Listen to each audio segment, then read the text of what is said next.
ನಮ್ಮ ಚಳ್ಳಕೆರೆ ನ್ಯೂಸ್ಗೆ ಸ್ವಾಗತ. ನಾನು ಜಯಶ್ರೀ. ಇಂದಿನ ಪ್ರಮುಖ ಸುದ್ದಿಗಳು. ಚಳ್ಳಕೆರೆ ತಾಲೂಕಿನ ನನ್ನಿವಾಳ ಕೆರೆ ಏರಿ ಮೇಲೆ ಜಾಲಿ ಗಿಡ ತೆರವು ಮಾಡುವಂತೆ ಗ್ರಾಮಸ್ಥರಿಂದ ಒತ್ತಾಯ.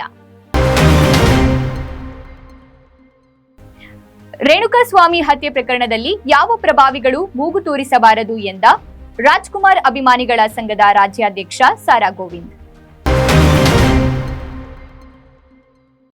ಜಿಲ್ಲಾಸ್ಪತ್ರೆಯಲ್ಲಿ ಸ್ವಚ್ಛತೆಗೆ ಸಂಬಂಧಪಟ್ಟಂತಹ ದೂರುಗಳು ಬಂದ ಹಿನ್ನೆಲೆಯಲ್ಲಿ ಆಸ್ಪತ್ರೆಗೆ ಭೇಟಿ ನೀಡಿ ಪರಿಶೀಲನೆ ನಡೆಸಿ ಡಿಸಿ ವೆಂಕಟೇಶ್ ಆಸ್ಪತ್ರೆಯನ್ನ ಮೇಲ್ದರ್ಜೆಗೇರಿಸಿ ಅಭಿವೃದ್ಧಿಗೊಳಿಸಲಾಗುವುದು ಎಂದರು.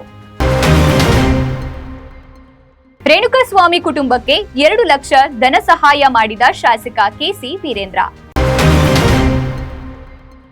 ಅಪರಿಚಿತ ವಾಹನ ಡಿಕ್ಕಿಯಿಂದ ಬೈಕ್ ಸವಾರ ಸಾವು.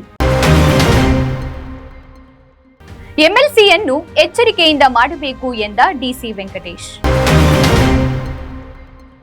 ರೇಣುಕಾಸ್ವಾಮಿ ಕುಟುಂಬಕ್ಕೆ ಚಿನ್ನ ಬೆಳ್ಳಿ ವರ್ತಕರಿಂದ ಸಹಾಯ ಹಸ್ತ.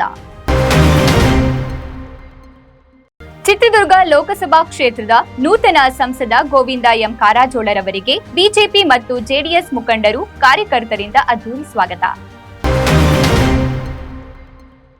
ರಾಷ್ಟ್ರ ಮಟ್ಟದ ಬಸವ ಪುರಸ್ಕಾರ ಪ್ರಶಸ್ತಿಯನ್ನ ಪಡೆದ ಪ್ರಗತಿಪರ ರೈತ ಡಾಕ್ಟರ್ ಆರ್.ಎ. ದಯಾನಂದಮೂರ್ತಿ. ರೇಣುಕಾಸ್ವಾಮಿ ಕೊಲೆಗೆ ಸಂಬಂಧಿಸಿದ ಆರೋಪಿಗಳನ್ನ ಮಹಾಜರಿಗಾಗಿ ಕರೆತರುತ್ತಾರೆಂದು ಸಾವಿರಾರು ಜನ ಕಾದಿದ್ದರು. ಆದರೆ ಪೊಲೀಸರು ಮೈಕ್ ಹಿಡಿದು ಯಾರೂ ಬರಲ್ಲ ಹೋಗಿ ಎಂದು ಅನೌನ್ಸ್ ಮಾಡಿದರು.